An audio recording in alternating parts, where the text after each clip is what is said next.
Hey y'all, welcome to Garden Dreams and DIY Schemes. In today's video, my husband's going to be installing this water filtration system for me.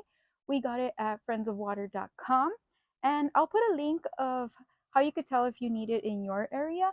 I don't think we really needed a filtration system because our water's pretty clean, I checked, but we're a little extra, so we put it anyway.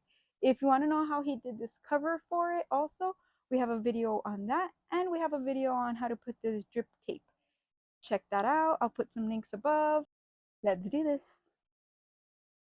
This is how the water filter arrives, minus the white male adapter plugs that screw on to attach the PVC pipes. This is what it looks like prior to starting. Today he's adding that gray pressure reducer and this black water filter to remove tiny particles so that nothing gets clogged at the blue water filter or at the drip line. He added this gray pressure regulator to go before the blue water filter in order to protect the filter from overpressure for any reason. I didn't record this process, but he connected an MPT to the end of the pressure reducer and glued an elbow to the socket end of the MPT.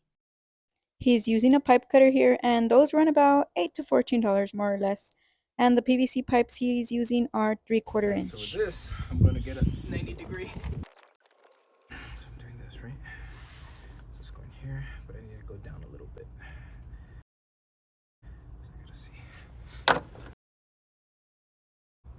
So you want to go about an inch down, and then they say about 7 turns around, give or take. And then you want to do a little bit in here too. This is priming the PVC to become like one. Like with the sealant, once it dries, it is pretty much one solid piece of PVC after it glues together. Well, you want to let this dry a little bit. You want it to be sticky, like tacky, not a liquid, but tampoco not fully dry. It's more important to put most of this on the PVC pipe. Put a little bit in here, but not too much, because when you press this in, it's gonna push excess stuff over there. You'd rather want it to. See how the excess is out here? Mm-hmm. It's not as good if the excess is inside.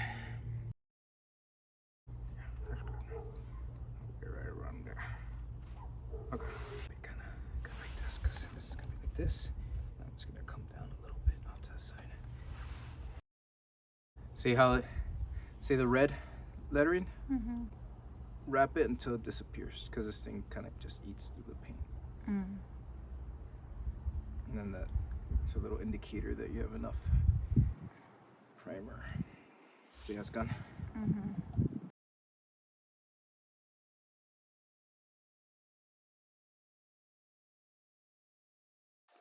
So we'll cut this a little bit more. It's gonna go like that. I'm gonna put this right here, right? So I'm gonna drill a little bit right here to bring it down. I'm gonna cut into this to bring it down a little bit, but I want to keep this part outside.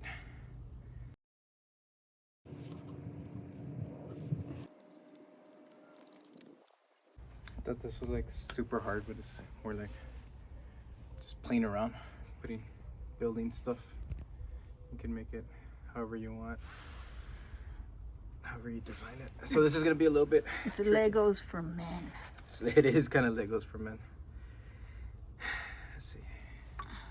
So this one's gonna have to be.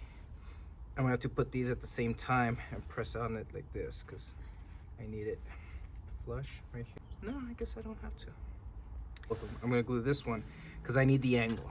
I need to find the angle like this, because it can't be straight like this. I have to find the angle.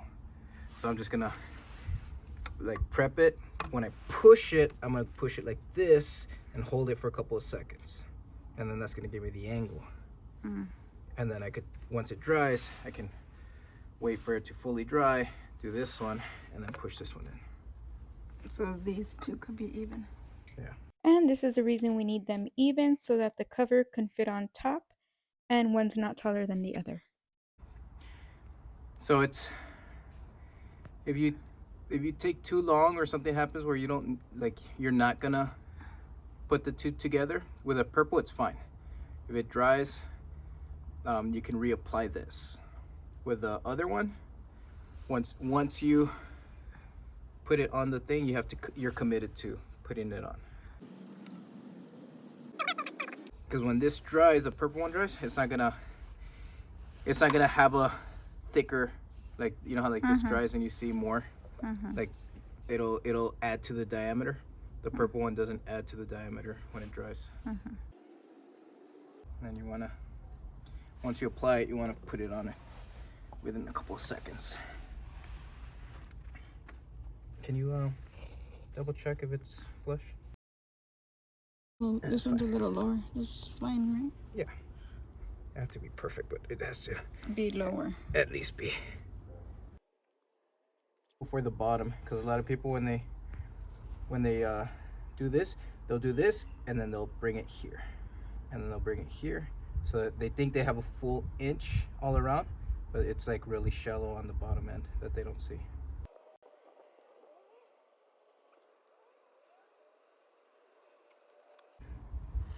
A little lower. There. Lower? Yeah, right there. So you gotta hold it for a couple of seconds. So of course, I take that as holding it for almost a minute. But if you don't, if you just push it in with a glue, it kind of, because it's so tight, it starts backing off itself. But like if you hold it for 5-10 seconds, the glue will harden enough where it won't back out anymore. All this fast forward is him cutting and gluing PVC pipes to get it to where the water filter will be hanging against the wall.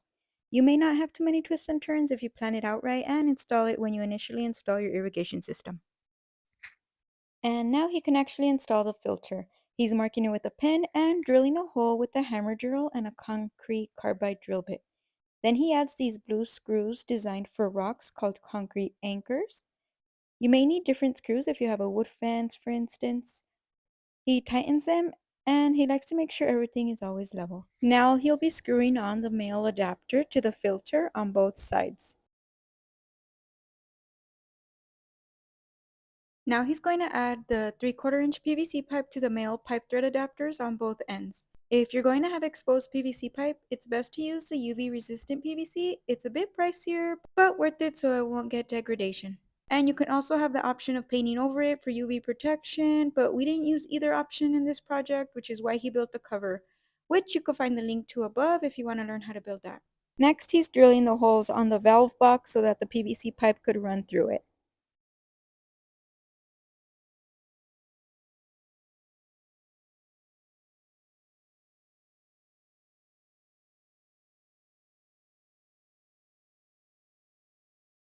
This footage got blurry, but he's just finishing playing connect the dots with all the PVC pipes.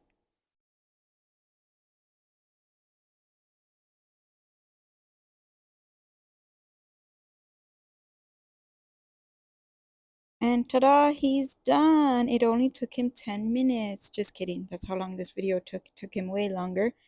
This is what it looks like underneath, like a maze. The PVC sticking all the way up is for the raised garden bed. He added it longer than it needed to be so that he could cut it to size when we actually added the dirt. And this is the final product. He made the cover for it. If you want to check that out, there's another video. And if we helped you in any way, don't forget to hit that like and subscribe button. Thanks for watching.